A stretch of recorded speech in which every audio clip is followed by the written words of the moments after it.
आप पहले एकदम ऑपोजिट थे। वो जो किताब पहले जो किताब लिखे टोटली एंटी इस्लामिक था। बाद में अभी जो है आप एकदम पॉजिटिव अंदाज में, ब्यूटीफुल अंदाज में, बहुत सारे मौलवी भी आपको मैच नहीं कर सकते।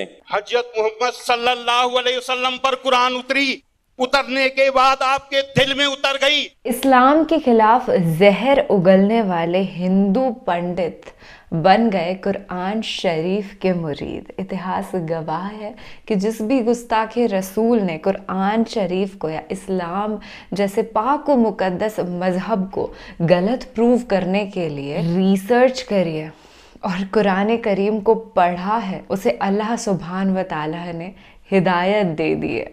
हे हाय हेलो नमस्ते जी, सत श्री अकाल, अस्सलाम वालेकुम। मैं निधि शर्मा इंडिया से, और तकरीबन 1.5 महीने पहले मैंने एक वीडियो पर रिएक्शन किया था। वो एक इंटरव्यू था कुरान शरीफ की बेहुरमती करने वाले इंसान का जो ईमान लेकर के आ गया था, और आज हम इस वीडियो पर रिएक्ट करने वाले हैं। वाकई क्या गजब है रसूल अल्लाह की शान, और नूर बरस जाता है उस इंसान पर जो ले आता है ईमान। आज मैं एक्स्ट्रा हैप्पी हूँ। एक हिंदू पंडित के वीडियो पर रिएक्शन है, और मैं सनातन कम्युनिटी से बिलोंग करती हूँ। आई एम सनातनी। तो हमारे धार्मिक गुरु जो हैं वो इस्लाम के प्रति क्या सोच रखते हैं, ये जानने के लिए मैं बेहद आतुर हूँ। And I can not stop smiling right now. और खुशी इस बात की भी है कि मेरे साथ एक मेरा प्यारा सा दोस्त बैठा हुआ है, जिसके चेहरे पे खिलखिलाती हुई सी मुस्कुराहट है, और ईमान का नूर उसके चमकते गालों से साफ जाहिर होता है। तो सच के हक के रास्ते से कभी मत भटकना मेरे दोस्त। चलिए फिलहाल पंडित जी का प्रवचन सुन लेते हैं, या मैं यूं कहूं कि तकरीर सुन ली जाए। उसके बाद तफसीली गुफ्तगू होगी, प्यार भरी मोहब्बत नुमा, क्योंकि हमारे दिल में एक दूसरे के लिए मोहब्बत कूट कूट के भरी हुई है, जो कभी भी खत्म होना तो बहुत दूर की बात है, इतनी सी घटेगी भी नहीं बल्कि बढ़ती ही चली जाएगी। यानी आप पहले एकदम ऑपोजिट थे। वो जो किताब पहले जो किताब लिखे टोटली एंटी इस्लामिक था। बाद में अभी जो है आप एकदम पॉजिटिव अंदाज में, ब्यूटीफुल अंदाज में, बहुत सारे मौलवी भी आपको मैच नहीं कर सकते। पूरे मौलवी करके नहीं बोलता हूं, बहुत सारे यानी उलमा में भी हर आदमी के पास जो है वो जो बोलने का तरीका जो है हर आदमी के पास नहीं हो सकता है। तो उस अंदाज में आप जो बोल रहे हैं बहुत डीप स्टडी करते हुए आप लोगों के सामने आ रहे हैं। तो what is the transition phase, कैसा हुआ है? Very happy. ओम पूर्णमदः पूर्णमिदं पूर्णात् पूर्णमुदच्यते पूर्णस्य पूर्णमादाय पूर्णमेवावशिष्यते। ओम शांति शांति शांति। एक अखबार निकलता है उत्तरी भारत में, दैनिक जागरण, बहुत मशहूर, सबसे ज्यादा पाठक हैं उसके जी। उसमें एक लेख छपा था, दंगे क्यों होते हैं। बल्लाज मधोक, जो बुजुर्ग लोग हैं उनको जानते होंगे, बल्लाज मधोक को, उन्होंने एक लेख लिखा था और कुरान मजीद की कुछ आयतें दी थी। तो वो आयतें देखने के लिए कि क्या वास्तव में सही है कि नहीं, मैं इलाहाबाद में एक दुकान में गया और मौलाना फतेह मोहम्मद खान साहिब जालंधरी और मौलाना अब्दुल पारिक साहब की हिंदी का अनुवाद ले आया, और उसमें हमने देखा तो वो कुरान मजीद की वो आयत वैसे ही मौजूद थी। तो मुझे लगा कि ये बात सही है, और मैंने किताब लिखी इस्लामिक आतंकवाद का इतिहास। बाला साहब ठाकरे को बहुत पसंद आई, उन्होंने उसका अंग्रेजी ट्रांसलेशन कराया, the history of Islamic terrorism के नाम से। बाद में एक सज्जन ने, अब मैं वहाँ आ रहा हूँ कि मेरा सोच कैसे बदला। मुंबई के एक व्यापारी ने मुझसे कहा कि स्वामी जी आप जो काम कर रहे हो उसमें फंड की जरूरत है, फंड आपको नहीं मिल रहे, आप ऐसा करिए किताब इस्लाम पर लिखिए अमेरिका के लिए, कि वास्तव में इस्लाम से अमेरिका को खतरा है, तो आपको अच्छा खासा आपको वहाँ से रॉयल्टी मिलेगी, आपके सारे काम चल जाएंगे। लेकिन वो बड़ी किताब होनी चाहिए। उसको लिखने के लिए मैंने हजरत मोहम्मद सल्लल्लाहु अलैहि वसल्लम की जीवनी पढ़ी। जब जीवनी पढ़ी तो जो कुरान मजीद की आयतों को मैंने आतंकवाद से जोड़ा था कि इन आयतों की वजह से आतंकवादी बनते हैं जी। लेकिन जीवनी पढ़ने के बाद मुझे लगा कि ये आयतें आतंकवाद को रोकने के लिए हैं, आतंकवादियों को। सुभान अल्लाह। क्योंकि उनमें जो युद्ध का आदेश था वो आतंकवाद और आतंकवादियों के विरुद्ध था। तो मुझे लगा कि मुझसे बहुत बड़ी गलती हो गई, एक धर्माचार्य से ऐसी गलती नहीं होनी चाहिए। और वो गलती क्यों हुई? वो गलती का जिम्मेदार मैं नहीं था, उस गलती का जिम्मेदार अनुवाद करने वाला था जिसने ये नहीं बताया कि आयत का मतलब कैसे समझें। किसी भी हम यहाँ जो गैर मुस्लिम भाई होंगे उनको मैं बताऊं कि आयत का मतलब समझने के लिए जरूरी है कि आयत क्यों और किन परिस्थितियों में आई। ये जब जानेंगे तभी सही अर्थ मालूम होगा। तो ये जानने के बाद मैंने एक दूसरी किताब लिखी, इस्लाम आतंक या आदर्श, यानी इस्लाम में आतंक नहीं, आदर्श ही आदर्श है। बिल्कुल सही। और इसका हम दूसरा उदाहरण और हम दे रहे हैं क्योंकि हमने एक दूसरी किताब भी लिखी है। एक बार मैं जा रहा था, अभी थोड़े दिन की बात है, तो एक सज्जन से मेरी बातचीत होने लगी। मैंने कहा इस्लाम में आतंकवाद है ही नहीं। तो उन्होंने क्या किया, अपने मोबाइल में दिखाया एक इंटरनेट से कि आज से 100 साल पहले ब्रिटिश पार्लियामेंट में एक भूतपूर्व जो प्रधानमंत्री विलियम ग्लैडस्टोन थे, उन्होंने कुरान मजीद को लहराते हुए उसके बारे में कुछ नेगेटिव चीजें कही थी। तो मुझे बिल्कुल अपनी बात याद आ गई कि जैसे मैंने गलत समझा वैसे विलियम ग्लैडस्टोन ने भी गलत समझा, और उसके जिम्मेदार वो नहीं, अनुवाद करने वाले थे, क्योंकि उन्होंने सही अनुवाद उसको सही ढंग से एक्सप्लेन क्यों नहीं किया। तो मुझे लगा कि अब इस पर भी एक किताब लिखने की जरूरत है। तो मैंने एक दूसरी किताब लिखी है, कुरान जीने की कला। वो अंग्रेजी हिंदी में है, वो छप चुकी है जामिया नगर में जो जमात इस्लामी के मरकज से छपी है। अंग्रेजी में इस्लाम एंड आर्ट ऑफ लिविंग के नाम से अंग्रेजी में भी छपेगी।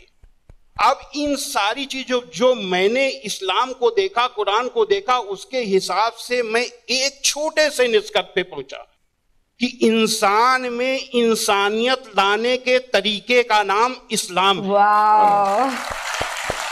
और ये जुमला नहीं है, ये जुमलेबाजी नहीं है कि मैं अपने तरफ से मैंने कोई एक मुहावरा कह दिया, एक जुमला फेंक दिया। ये बात दलील के साथ मैं बताऊंगा, और मैंने दलील के साथ देखा है। ये इंसानियत के दुश्मन है, काम, क्रोध, मद, लोभ, मोह, ये दुश्मन है। और कुरान मजीद में इन सब के लिए बहुत ही बड़ी बुराई बताया गया है और रोक लगाई गई है। पहले एक चीज हम काम को ले लेते हैं, काम यानी कि किसी भी महिला को, किसी भी औरत को अपनी बीबी को छोड़ करके और दुनिया की जितनी महिलाएं हैं उनको अपनी मां, बहन, बेटी समझना, ये कुरान में बहुत ही सख्ती से पालन करने के लिए कहा गया है। अभी तक आप लोगों ने देखा होगा कि जो गैर मुस्लिम भाई हो सुने कि किसी भी मर्द को देख करके औरत को अपनी निगाहें नीची कर लेना चाहिए, लेकिन कुरान का क्या हुक्म है? कुरान के सूरा 24 आयत नंबर 30 में है, ऐ मोहम्मद मोमिनों से कह दो कि वे अपनी गैर जो भी महिलाएं हैं जो उनको देख करके अपनी निगाहें नीची रखा करें और अपनी शर्मगाहों की हिफाजत करें। यानी जब सुभान अल्लाह, अल्हम्दुलिल्लाह, मर्द जब अपनी पत्नी के सिवा किसी को देखे तो आंख न मिलाए उससे, अपनी निगाहें नीची कर ले और मर्यादा में रहे। ये पुरुष के लिए ये बनाया गया नियम, और यही नियम औरत के लिए भी, दोनों के लिए वही नियम बनाए गए। ये नहीं कि केवल औरत के लिए। मर्द कहते हैं कि इस्लाम में औरत को दबाया जाता है, लेकिन मर्द के लिए कितना सख्ती से नियम बनाया गया। तो ये काम के लिए कितनी सख्ती की गई। क्रोध, गुस्सा के लिए सबसे पहले गुस्सा का तरीका इस्लाम में इतना आसान बताया गया कि देख करके मैं सबसे ज्यादा प्रभावित हुआ। कहा जाता है अगर गुस्सा अगर किसी का रुक जाए तो वो पूरा संत बन गया, साधु बन गया। और कितना बढ़िया तरीका इस्लाम में बताया गया, कुरान में बताया गया है कि माफ कर दो, किसी के गुनाहों को माफ कर दो, और जब माफ कर दो गुस्सा खत्म। और सबसे पहले ये हुक्म दिया गया पैगंबर को। सूरा 7 आयत नंबर 199 में हुक्म आया कि ऐ मोहम्मद माफी का तरीका अपनाओ और भलाई का हुक्म देते रहो और अज्ञानियों से किनारा कर लो। सबसे पहला माफी का हुक्म अगर आया तो अपने पैगंबर के लिए आया। और ऐसे लोगों को क्या कहा गया? सूरा 3 आयत नंबर 134 में अल्लाह का हुक्म है कि जो लोग तंगी और खुशहाली की हर हालत में अच्छे से अच्छा काम करते हैं और गुस्से को रोकते हैं और लोगों के गुनाहों को माफ करते हैं, तो अल्लाह ऐसे लोगों को पसंद करता है जो ऐसे अच्छा से अच्छा काम करते हैं। हजरत मोहम्मद सल्लल्लाहु अलैहि वसल्लम पर कुरान उतरने के बाद आपके दिल में उतर गई, दिल में उतरने के बाद आपके कर्मों में उतर गई। आपके एक एक कर्म कुरान में अल्लाह के हुक्म के अनुसार हुआ करते थे। आपने पहले खुद अपने आचरण में लिया, अपने अखलाक में लिया, तब दूसरों को बताया। फतेह मक्का के दिन वो अबू सुफियान जो आपके खिलाफ मक्का की एक एक लड़ाई में आपका के खिलाफ नेतृत्व करते थे, जब वो सामने पड़े फतेह मक्का के दिन, तो हजरत मोहम्मद सल्लल्लाहु अलैहि वसल्लम ने कहा कि आज अबू सुफियान को माफी, और जो अबू सुफियान के घर में दाखिल हो जाए उसे भी माफी। आज जो अपने घर के दरवाजे बंद कर ले उसे माफी, जो मस्जिद में चला जाए उसे भी माफी। अब आप सोचिए, जिस मक्का में कदम कदम पे आपका विरोध था, कदम कदम पे आपके रास्ते पे रोड़े अटकाए गए, और जो 10,000 लोगों की फौज के साथ आप जब पहुंचे तो किसकी हिम्मत थी कि सामने होता? सारे के सारे लोग छिप गए। जब हजरत मोहम्मद सल्लल्लाहु अलैहि वसल्लम ने देखा कि कोई नहीं दिखाई दे रहा, तो बहाना बनाया माफी देने का। ये बहाना क्या बनाया कि जो यहां चला छुप जाए उसे माफी, जो वहां छुप जाए उसे माफी, जो वहां छुप जाए उसे भी माफी।